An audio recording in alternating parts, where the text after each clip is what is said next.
আসসালামু আলাইকুম এভরিওয়ান, সবাইকে ঈদ মোবারক। ফাইনালি আমি আমার ঈদের ব্লগটা আপনাদের সাথে শেয়ার করতে পারছি।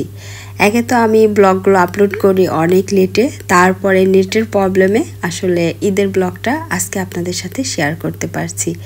তো সকাল সকাল একদম ঘুম থেকে উঠে গিয়েছি। আমি নর্মালি প্রায় 11টা-12টার দিকে বাংলাদেশে এসে ঘুম থেকে উঠি, কারণ ছোটবাবু সারা রাত জাগে, ঘুমাতে অনেক লেট করে। তো আজকে যেহেতু ঈদের দিন তাই অনেক সকালে উঠে গিয়েছি।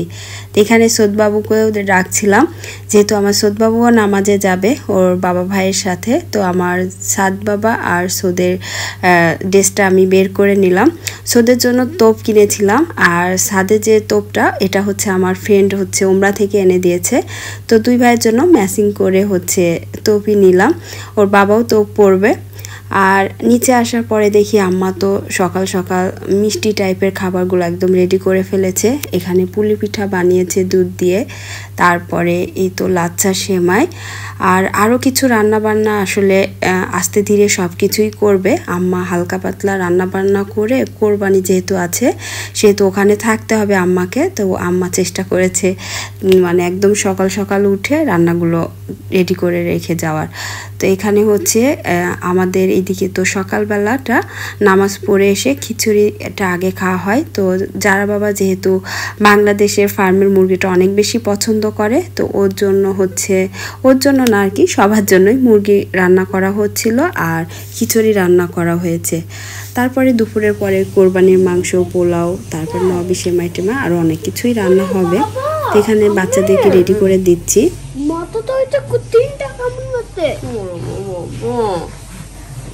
কেমন দিচ্ছি বুঝছে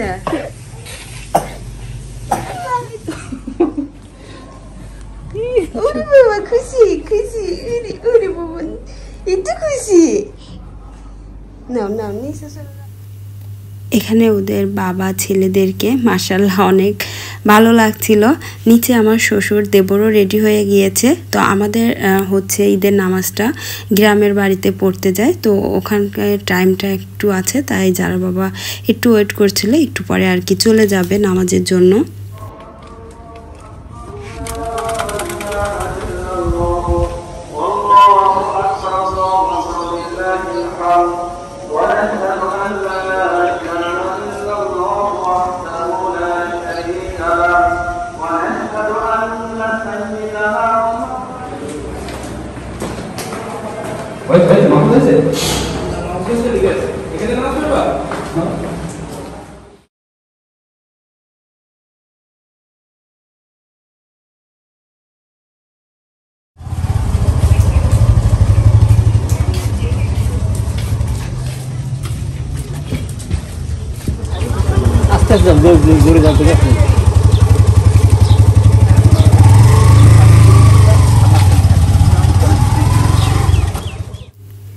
তো ওরা সবাই নামাজ পড়ে চলে এসেছে। আমি নিচে একটু আম্মাকে হাতের কাজে একটু হেল্প করছিলাম। তো এখন হচ্ছে ছোটবাবু ঘুমিয়ে গিয়েছে আর আমি আমার বেডশিটটা চেঞ্জ করে নিচ্ছি।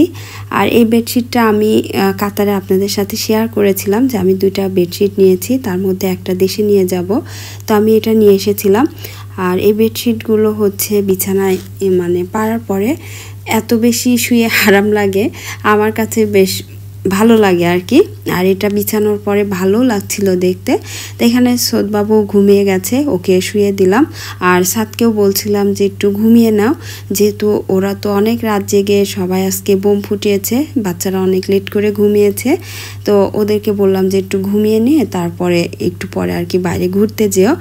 আর যেহেতু এখন কুরবানি হবে, সবাই এটা নিয়ে ব্যস্ত থাকবে, তো তোমরা তো বাইরে যেতে পারবে না, তো তার থেকে একটু ঘুমিয়ে নাও। তো এখানে হচ্ছে আমি বিছানাটা রেডি করে দিলাম আর ওদের 2 ভাইকে একটু শুয়ে দেব, ওরা আর কি ঘুমিয়ে যাবে। যারার বাবাও একটু রেস্ট করে তারপরে আবার কোরবানির ওখানে যাবে। তো আমাদের হচ্ছে গরুটা অলরেডি এখানে কাটাও হয়ে গেছে। যারার বাবা, তারপরে হচ্ছে আমার এই আব্বু সবাই আর কি কোরবানির এখানে ছিল। আমার আর যাওয়া হয়নি, কারণ এত বেশি আসলে গরম। আমি ইচ্ছা করেই ছোটবাবুকে নিয়ে এবার দেশে আসার পরে ওইভাবে কোথাও যাচ্ছি না। কারণ বাচ্চাটার একটু গরম বেশি লাগলেই ডায়রিয়া শুরু হয়ে যাচ্ছে। তাছাড়া আলহামদুলিল্লাহ এখন পর্যন্ত সুস্থ আছে।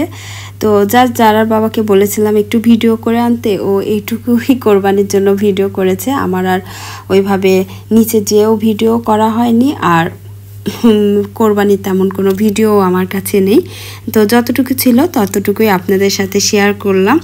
আর এখানে আমার সব ননদগুলো সুন্দর করে সাজগুজু করে এসেছে, আর আমি একদম ঈদের দিন সিম্পলভাবে ছিলাম, কারণ অনেক বেশি গরম। আসলে যতই এসির কাছে থাকা যাক না কেন, ঈদের দিন কিন্তু কোরবানি থাকলে বাড়িতে একটা ঝামেলা থাকেই। যতই লোকজন থাকুক, নিজের একটা কাজের ঝামেলাটা থাকেই।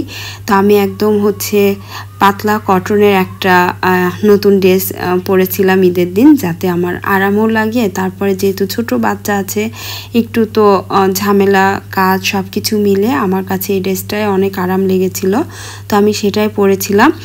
তো আমি এর মাঝে একটু পোলাও, তারপর নবি সেমাই, এগুলো আম্মা যেহেতু কোরবানির ওখানে ছিল, তো আমি আমার মতো কিছু কাস্টার্ড এগুলো রান্না করে নিয়েছিলাম।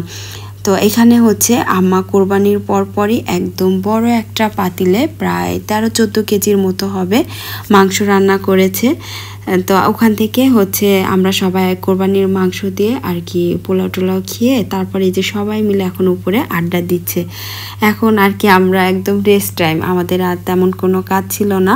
তো এখানে আমার সব ননদ দেবর মিলে ওরা এনজয় করছিল, সাথে টিভি দেখছিল।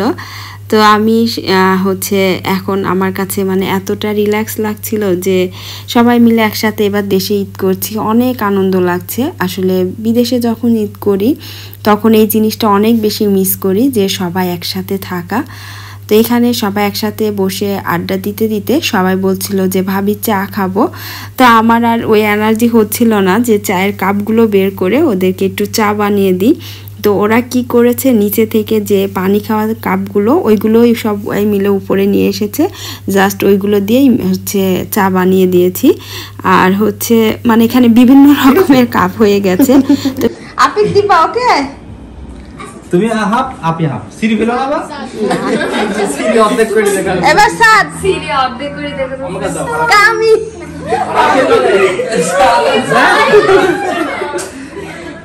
কত দিছো যারা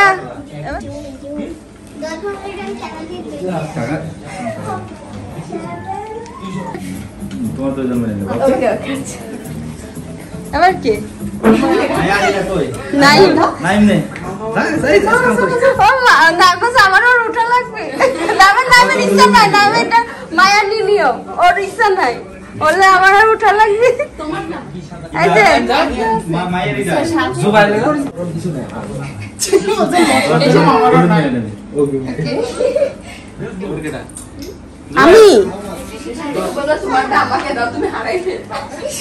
জুবাই তোমারটা আমাকে দাও, ম্যানেজ করতে পারবা না, আমাদের দিয়ে দাও। হ্যাঁ আমি সোদ বাকি আছে, ফার্স্টে ছোট দিয়ে শুরু করলে সোদ, আমার কিছুতে পারবা না। আরে আল্লাহ ও এক্সপেন্সিভ কেক না, এক্সপেন্সিভ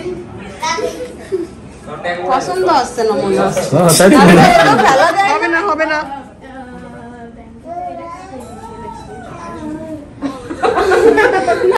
এই ভাবি 500 টাকা দিবে, তোমরা রাজি আছো?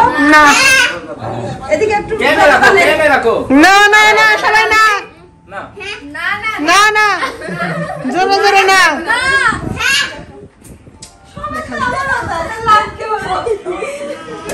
আমার সময় বিলকুল আরেকটু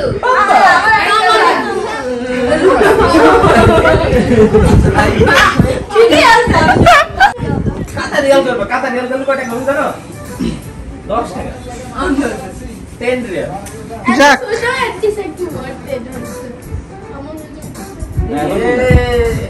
হাততালি শাবাশ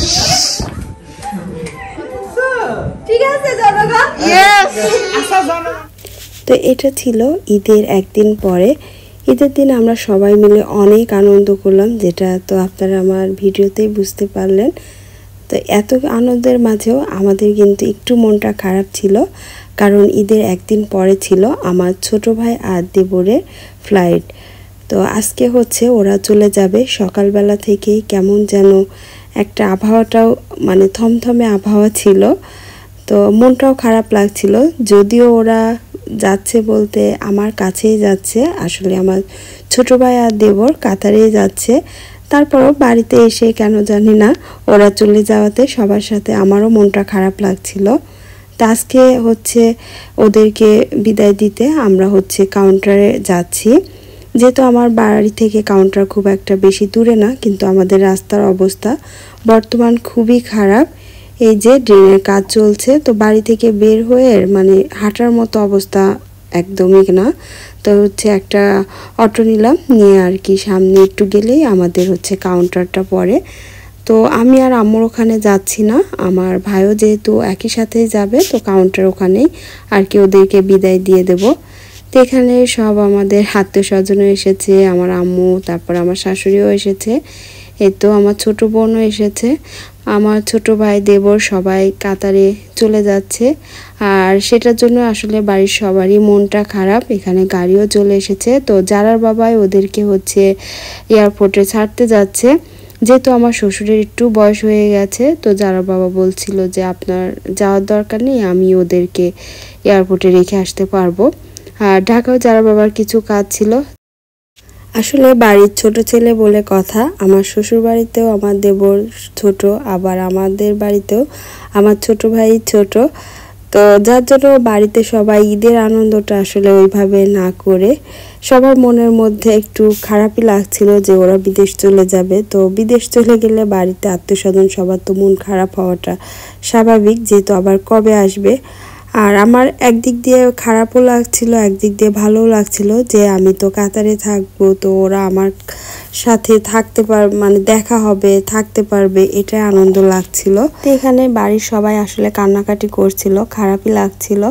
তো আপনারা সবাই আমার ছোট দুই ভাইয়ের জন্য দোয়া করবেন, আল্লাহ পাক যেন ওদেরকে সবসময় সুস্থ রাখেন, হাসি খুশিতে রাখেন। নেক্সট ব্লগে আবারও কথা হবে, সবাই ভালো থাকবেন, আল্লাহ হাফেজ, আসসালামু আলাইকুম।